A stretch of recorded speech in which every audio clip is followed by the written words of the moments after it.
I'm all packed up. Monday, oh, not Monday, it's the 27th anyway of May, day 3 of the solo journey, heading to Orvieto first, about 15k, and then on to Odyssey, I think it's called, 55k, and then another 10k or so to a lake that I'm going to try to camp next to, and it looks like it's near a train line, so might be a bit noisy tonight. Let's see how we go. I just looked at the profile and I have 580 meter climb. I thought I had a big climb before I got to the lake, the next lake I was going to camp next to, and I sure as hell do. Feels good to be on the bike. You always feel great in the morning, you're all fresh, watered and taking on energy, food. Had a sleep. Slept okay, probably took me an hour to get to sleep, but once I was asleep, I slept pretty good.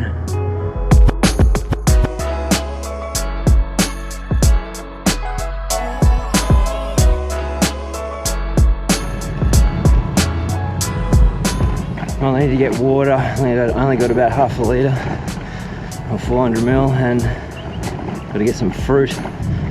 Got to drop my last night's rubbish off in a bin, and I'll be right for the day.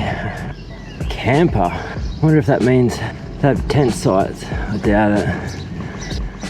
Agriturismo. Wow, I could have stayed there last night. Camper, area camper. Look at that. I just passed campsite option number 4. It's pretty overgrown. The river would have been hard to get to. I was counting on, you know, you always want to have a swim at the end of the day, and it would have been pretty nightmarish getting down into that water. Yeah, I've just been having a wash with a cloth and water bottle, bit of soap from an Airbnb, and wet wipes to do the face, take all the sun cream off and the gunk.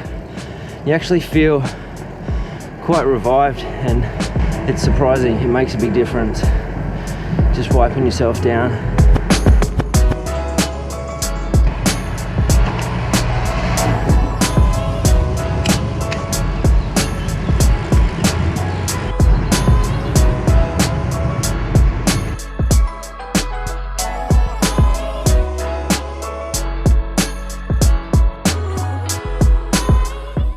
Alright, got some water at the service station, dropped off my rubbish. Just got to get some food, and I think there's a supermarket down the road here. Oh my god, I just came up a brutal climb. 17% for a few hundred meters. You can see that really steep bit at the beginning. That's pretty nasty in the first hour on the road. That'll get you warmed up. This is tough. All cobblestone, about 20%. Well, I've come up to 245 elevation, and I've still got another 110. And this is just to get to Orvieto. This isn't even the 520 meter climb. This is just the warm up. Half a cave pushing 20% cobbles. Well, that was a slog, but it is a cracking view. That was pretty awful, those cobblestones, that grade. But this makes it worthwhile.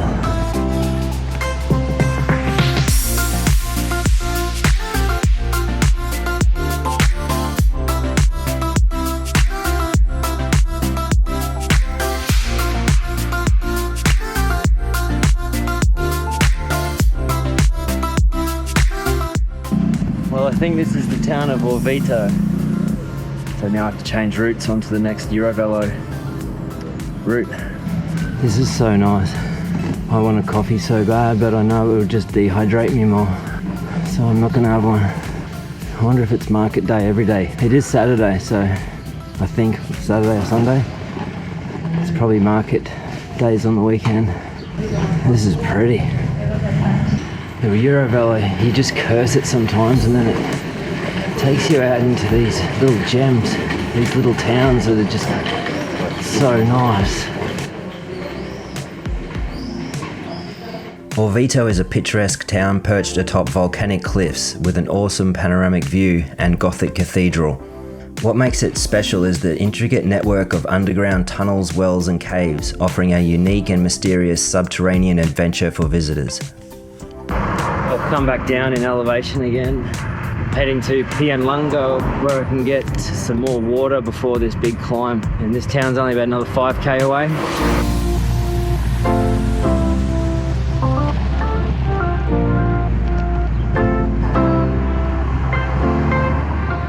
I was stocked up with water and got another banana, because I don't think there's any towns until after this climb. Got to go over and back down. I'm going to be lugging this water up the hill just to be safe.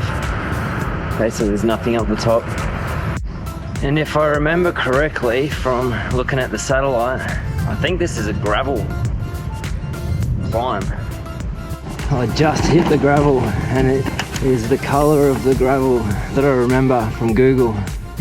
Well, it's hard packed and pretty smooth, so glad about that.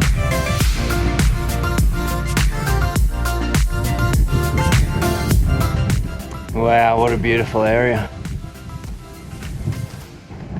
And a beautiful day. I didn't look at the weather, but it's been blue sky all morning. Grapes as far as the eye can see. I'm pretty sure I get into the border of the Tuscany region this afternoon, or at the end of the day.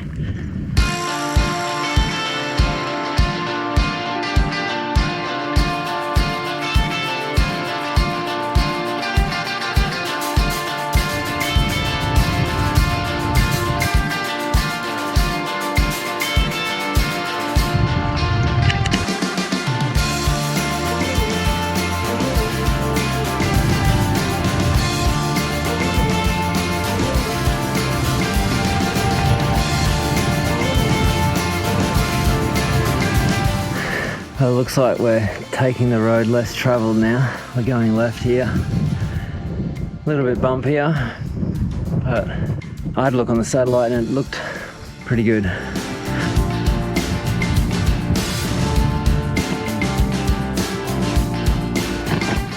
I've started the last climb, or the highest point. It's not easy. That last section was real steep. Apple break. Probably have lunch at the top of the mountain, but I needed some sugar. This is a beautiful area. I don't know if this is driveways or they must be roads. Like I just went right up between those two houses down there. And there's cars out the front. Someone lives there. Well, I'm at the awful part. It kicks up here. So 1.3k to go. 126 vertical meters or something. Oh, this is getting brutal. Oh, I gotta walk for a bit. Steep and loose. I can ride again for a bit. Probably not very long by the look of it. That just kicks up straight after that shadow of those trees.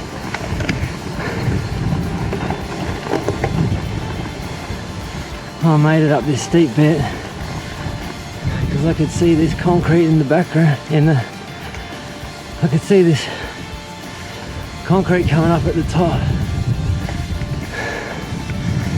That kept me going. Some nice concrete. It's still about 15%. I'm starting to get high now. 29 meters remaining, 500 meters distance. Wow, it's blowing here. Basically at the top. As soon as I came out of the trees, the wind was just howling. Picnic time. I lugged all this stuff up this hill, so I may as well use it. I got my stove out again. I'm having a coffee, some sandwiches, and I got a nice view out there. Look at that.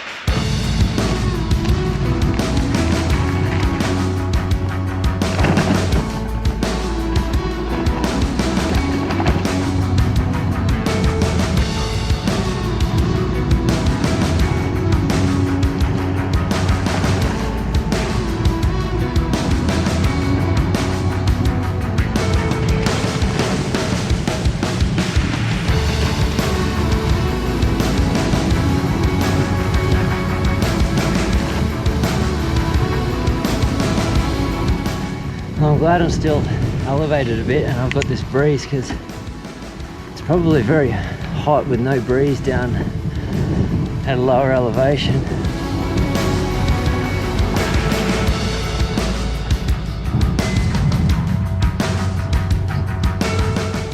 Well, I pulled over at a bar. I was going to get Powerade, but they didn't have any. Cokes were €2.50 for a can. Got a bottle of cold water for $1, €1, which isn't too bad compared to Australia. Probably costs $3 in Australia, or $4. It's that time of day I'm starting to think about my next supply stock, what I want to have for dinner. Got to get bread, cereal, some noodles, some meat, and some water, because I won't get to water for a little while after camp tomorrow morning, I don't think. Oh, I need a little water break. It's such a treat having cold water. One thing you miss when you're camping is anything cold. Anything cold is amazing. The other thing I missed when I did a week's camping at home in the yard, and I really missed a chair, but I've been so exhausted. Just sitting down has just been amazing. Sitting on my little mat, sitting mat. Last night, listening to the Joe Rogan Experience, sitting on that was just a treat. But yeah, cold stuff. Wow, you miss cold stuff so bad. Beautiful shade. Loving this. Just got to dodge the puddles. Jesus. Wow, it's so hard to see these potholes in shadows. I'm just so paranoid about snapping a bloody hook on one of my panniers. This dirt's quite nice. It's pretty smooth most of the way. Been on this for a few K now. Didn't even know this was here. Thought I was on road all the way now.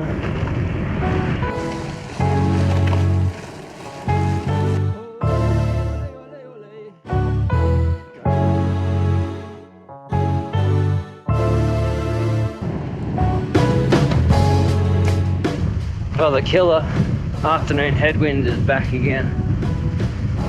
I've got about 10k to the town that the Eurovelo 7 route ends in, and then I think I've got about 10k from there to my camp spot.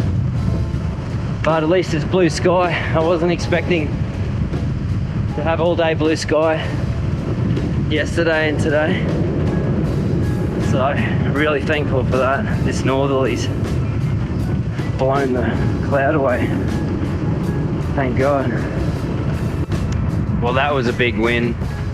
I went into Eurospin. It's the first time I've been into a Eurospin, and it's got everything basically. And there was a hole right out the front to lock my bike to. And I came back and all the panniers were still there, so that's a win. I've put the new route in, which is Tuesday to Orvieto, and so far it's just been all dirt bike path. It's been great.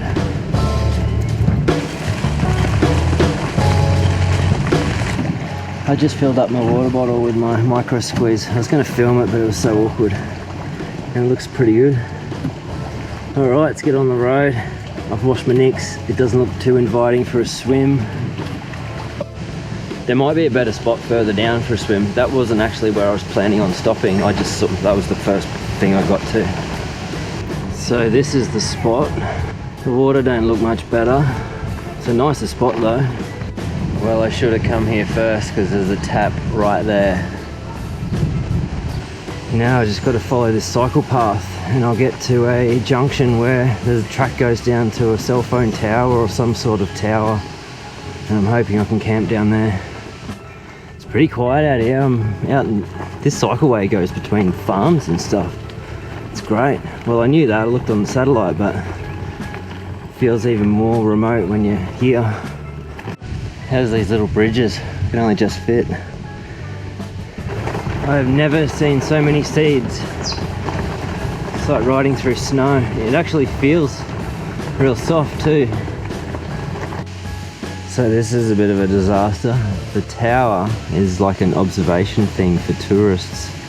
This is like a little nature preserve area. So this is a no-go. That's a bummer. I have to backtrack and see what I can find.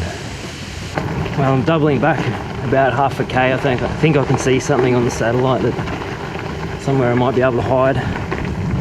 Well, I can either go right here, where I might be seen from the track, or I can go behind that house. It's not very nice, but it's definitely out of sight. No one will see me in there. It's an old abandoned house. Well, it's a bit lumpy. I'm not real keen on it, but I think I'm running out of time. It might have to do. I'm set up. I've cooked my noodles with carrot, onion and tomato and some beef stock, and I'm going to put this prosciutto in it. I think it's prosciutto, I don't know, but it tastes bloody good. Alright.